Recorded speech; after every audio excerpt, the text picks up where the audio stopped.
Everyone, this is Arpit Jain here, and I again welcome to you on Civil Learners. So yesterday we learnt about the definition of economics, and from that remarks we gonna conclude today how the definition of economics has emerged as a science. Because what the thing is that the economy is a thing which is considered at nowadays as a science and as an art. As we can see that science and art, the science is totally about your reasoning, your rational behavior, as you can measure all the things in the different aspects. Likewise, you are thinking about inflation, how the inflation has grown, how the monetary policy is working, how the Reserve Bank has expanded the monetization, and how the RBI has progressed about demonetization. So these are the things which we really need to focus. So this is a thing which has been regarded as a science. So let's talk about a behavior of science as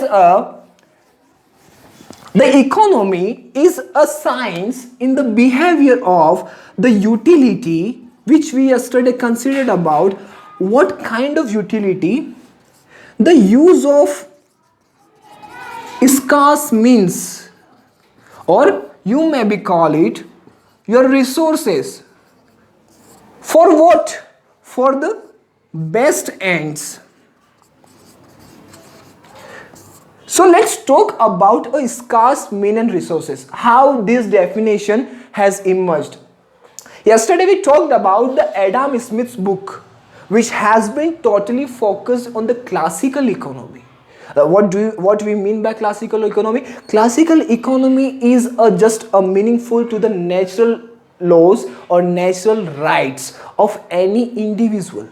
So let's focus how the natural laws and natural rights have been emerged in this situation. Likewise, if we have a rational behavior, if we can reason about something, if we can think that what is right and what is wrong, if we are thinking about a practical ideas, if we are thinking about the realism, the realistic character of society, what kind of realistic character? Just see about the population growth. Just see about how the market is working.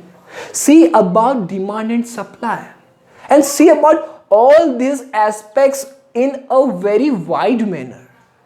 There are two aspects in economy which is just about first thing is individual, and second may be about the global world.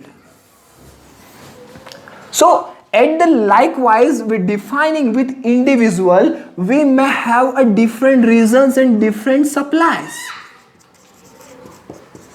And what kind of supplies? The quantitative supplies. So when I taught about the Adam Smith's book, he is totally talking about individual.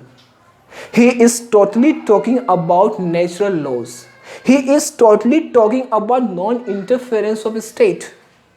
Okay, so let's talk about how the classical economy has been a very wide phenomena with respect to the natural laws and natural rights, which is considered as a non-interference of any state. So the best use of any scarce means, any scarce resources for great satisfaction and for the great utilitarianism, you have to think about a single market with respect to the classical economy. So why we are talking about a classical economy? So let's think about, unless we did have any kind of interference of any state, and now from India from 1991 has been talking about LPG. LPG means liberalization, privatization and globalization. Again we are talking about the non-interference. What kind of non-interference? In the trade related aspects. So what kind of trade related aspects? Earlier what has to be done, as we learned yesterday about the political economy, the functioning of any political system with regarding to the economy value. with regarding to the how you put the embargoes and sections with the different countries. And now when we had a greatest crisis during the colonized time, which is always called a global crisis, of 1928 crisis, and again we had been focused about in India the 2008 the financial crisis. So why this phenomena has occurred, and why these things has happened in the society, why we did had the greatest inflation at that time. So the broad aspect of the thing is that when we talk about economics, these are divided into two economics, micro and macro, two kind of economics. So micro is totally talking about individual, but let's think about individual in what kind of manner. When we talked about the non-interference of any state in the Adam Smith's book, which is Inquiry into the Nature and the Curse of Wealth of Nation, so why we are talking about individual? As he told that when state do not interfere, there is full employment, and which is just a perception. In the today's society, it has been just the perception, because in today's life there are more than 60%, even the global, from the global population, the 60% youth is unemployed. So why we are talking about full employment? Because there is a non-interference of any state. But when we talk about a macroeconomics, so macroeconomics totally functions on the global market, taking about a global market. So the global market mean, if you are talking about in microeconomy for the single individual demand and supply, you may be talking about here aggregate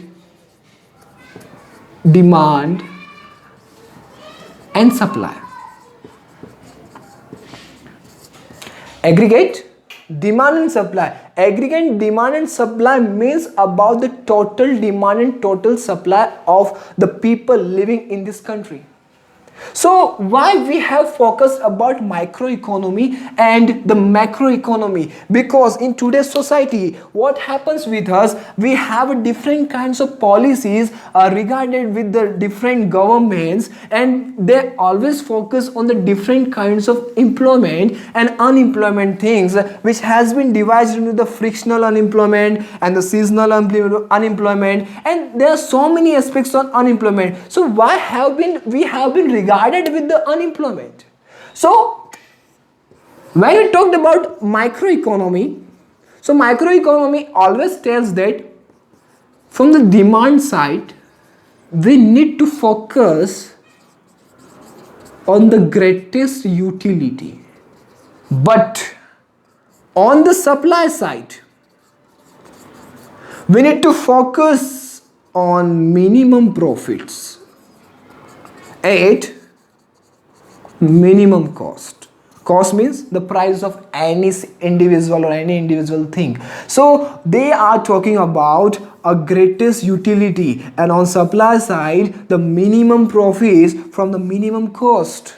But with respect to the macroeconomy, they are talking just about aggregate demand and supply. They are talking about there is no full employment. If microeconomy has told that there must be a full employment in any kind of market, any kind of society, but macroeconomy aspect that there is no categorization which has been regarded as a full employment, because there is a great instability in the different markets. Why there is a great instability in the different markets? Because the rupee of values, the values of rupee of different countries has been regarded as I told yesterday that $1 is equals to 70 rupees, so which has been regarded as the greatest inequality, even though the below poverty line do not earn the 70 rupee per day.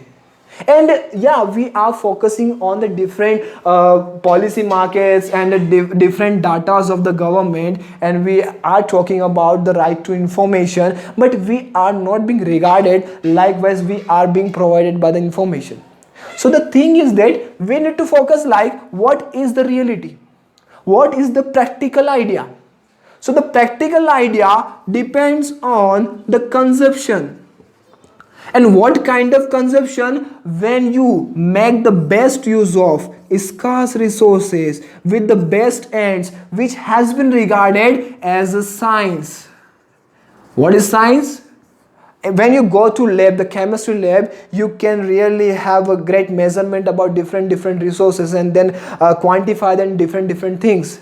So that is science. When you quantify the measures, when you quantify all the measures of economy in different ideas, like the national income, like the per capita income, like how the inflation has grown, how the deflation has grown, how the financial crisis has been up to, how the public debt has been up. We do, in the today's time, we do have a 74% public debt. The public debt really mean about the debt of central government regarding the borrowing of loans from the international organizations, maybe like a World Bank or maybe IMF. These are the two organizations which are providing the greatest loans for our policy, for the measurement of our Indian economy. So these are the aspects which needs to be regarded. And even though India is trying to borrow around 10 lakh crore more, so the economists are trying to say that this 74% will grow to around 86%, which would be the highest, even though the GDP of today's India is in minus category. So why we are considering macroeconomy as the greatest assumption? So when we talk about science, we must have reasons. We must have a different aspect, but with regarded to reasons. So let's talk about the reasons. Let's talk about ideas. Let's talk about the idealism. What kind of idealism? The practical idealism. What is practical idealism? The thing which you can see by your eyes, the thing which you can sense by your own organs. That is practical idealism. I think we must have a good example here about practical idealism, that is Gandhiji, who has totally talked about practical idealism or one kind of realism. Why he has talked about realism? Because when the India really degraded from the greatest exploitation of the British society, and that time what happened, there was a concentration of wealth within the hands of very less category of the people. And laterly he talked about a theory called the trusteeship theory. A trusteeship theory. Who are the trustees? The people who have the greatest concentration of wealth, who are very rich people. So Gandhi has told about that ki if you have a greatest wealth, just spend some kind of values to the degraded class. What class? Degraded class, who are not wealthy, for the upgrowth, for their development. So this is the value and this is the theory which has been regarded as the greatest compromise. Because even though in the Constitution of India, in the Article 39B, it is written that you cannot concentrate wealth. Because why? Because India is facing the greatest poverty, because we have a population booming and we do not have a greatest economic growth. Likewise, if we are trying to be a $5 trillion economy, but we do not think about what the things has been at the global aspect. We are talking about USA, we are talking about China, we are trying to be the greatest trillion economy, petro trillion economy. So it can only function when you have employment. And the thing is that we do not have a greatest education too. So the thing is that when you have a greatest existence of full employment in just a classical manner, which is just an assumption, but in the real manner, you have the greatest unemployment. So thinking about the rational view, Gandhiji has always told about the idealism. What kind of idealism? The youth of India, the youth of any country, the youth who belongs to the village class. He always talked about the cottage industry. Why? He wanted to have money in individual hands. He always wanted to have the realistic character. He do not focus on the different kinds of future, the long results. He never focused. He totally talked about what do you see instantly, what do you see at time. So that's why he called about a village panchayats, the cottage industries.